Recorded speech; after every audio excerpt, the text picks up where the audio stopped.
Yo, somebody's been lying. Words are spells and curses. And the word of the day is petition, a supplication or prayer, especially to a deity. But when you hear about petition, you're used to this, right? A petition, a request to do something, typically to a government agency or public official, right? You're so used to begging and praying to the government that you forgot we the people have to. Indeed, Brother Rashad, poet.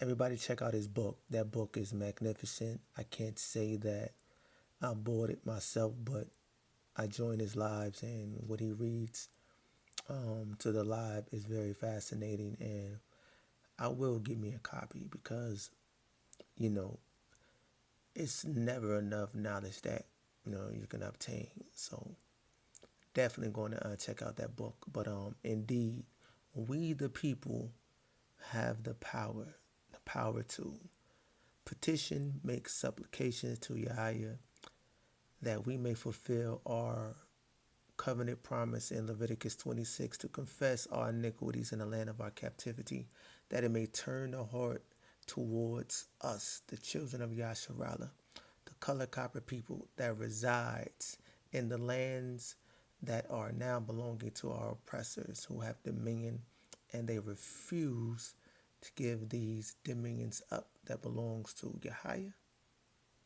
and his children of Yasharallah. I want to ask a question. Do you guys know what a petition is? Do you understand it? You've seen the video. I'm sure you paused it and read it. Do you understand it? If you understand what a petition is, then you know the things that Yahjew Judah is doing goes against the prophecy upon this nation and restoring his kingdom. What is the prophecy? Right? First, let's go into Daniel chapter 2. Then you can go to verse 44 and 45, right? And it talks about YAHAYAH being that stone that hit the nations before us, the Babylonians, right? The Medes and the Persians and the Greeks and the Romans. Right now we are in the feet and toes of Daniel chapter 2. And who has that dominion is the Amalekite Edomite, the so-called Jews.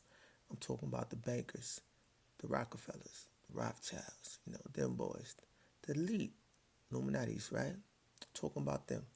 They have dominion. So Yahweh said he is that stone, and he is going to hit the feet and toes of this dominion and crush it, conquer it.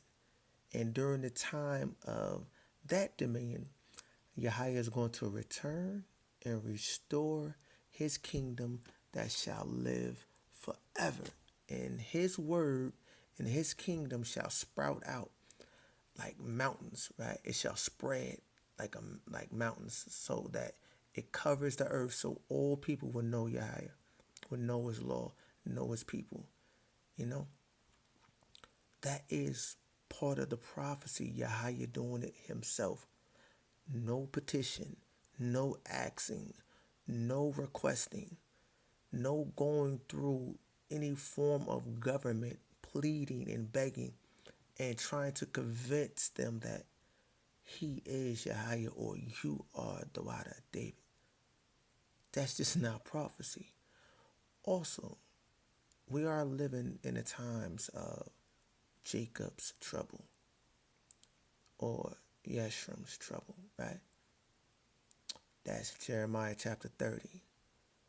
If you understand this prophecy right here, and I'm just going over a few, this prophecy right here, let me check it out. Got my,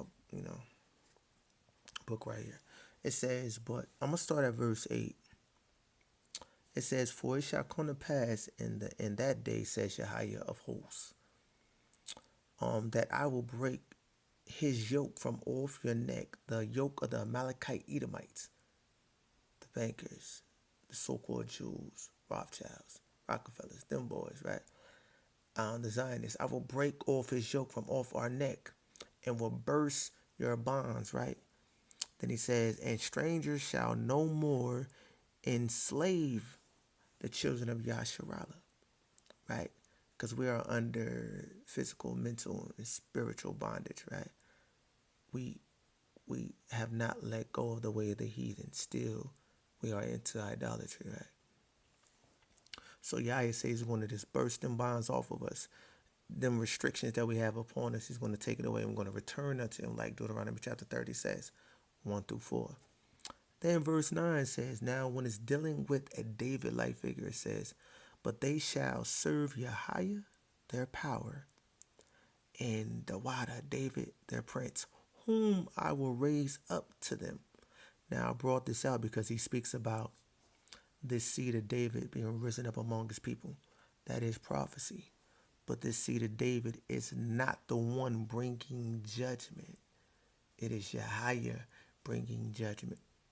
And then when Yahjew restores the kingdom of his kingdom, right, and sets up Yasharala and sets up the covenants with Dawada, David, and the covenants with Zadok, the high priest, then they will have power, upright power, given to them by Yahjew to judge the nations. That's not now.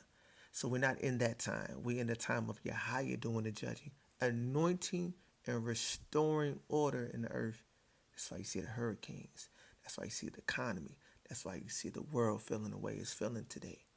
Because Yahjew is getting rid of all of idolatry, all of stuff that sound ridiculous, anything that's contrary unto him, he is getting rid of. He is judging the nation of Amalek. He is judging the nation of Yasharala. And he's judging the nation of the heathens. All nations right now, right? So then it says in verse 10, therefore do not fear, O my servant Yeshurun, says Yahjew, nor be dismayed, Yasharala, for I will save you from afar and your seed from the land of their captivity, right? And return, like, and their captivity, and Yeshurun shall return and shall be quiet and at ease, and none shall make him afraid, for I am with you, says Yahjew, to save you, says Yahjew. Then Yahjew says this, which is key. Though I make a full end, E-N-D, end of all nations around us, where he hath scattered us, right?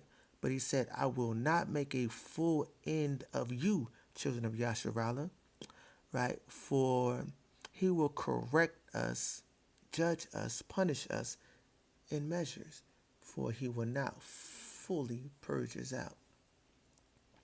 Now, this is the prophecy that's given by Yahjew unto his people and unto the world, and what he's going to do when he's restoring his kingdom. There's no petition involved. There's no begging and asking to judge the Roman Catholic Church, trying to convince them that you is this seed line. There's none of that.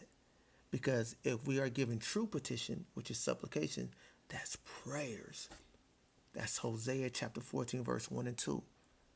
The prayers are the calves of our lips, which is the sacrifices of our lips unto Yahjew, asking him to return and to judge the nations before us so he can restore order and set up his kingdom and his covenant with his people. That's what a petition is. So anything other than that, that's contrary to Yahjew. Why take heed to it? That's prophecy. Remember what the word says. If they do not according to this word, or speak not according to this word, because he says you can't find Yahjew in the book. God is not speaking in the book. But Yahjew speaks through his prophets, which are written in this book. It says, if they do not speak according to this word, it's because there is no light in them, wisdom in them, light in them. There's no uprightness in them. Listen to Yahjew. Return, Deuteronomy chapter 30, verse 1 through 4. All Baraka in the name of Yahjew of hosts. Return to Yahjew only. Baraka. Kwam Yasharala. Kwam Yahjew of hosts. Shalom.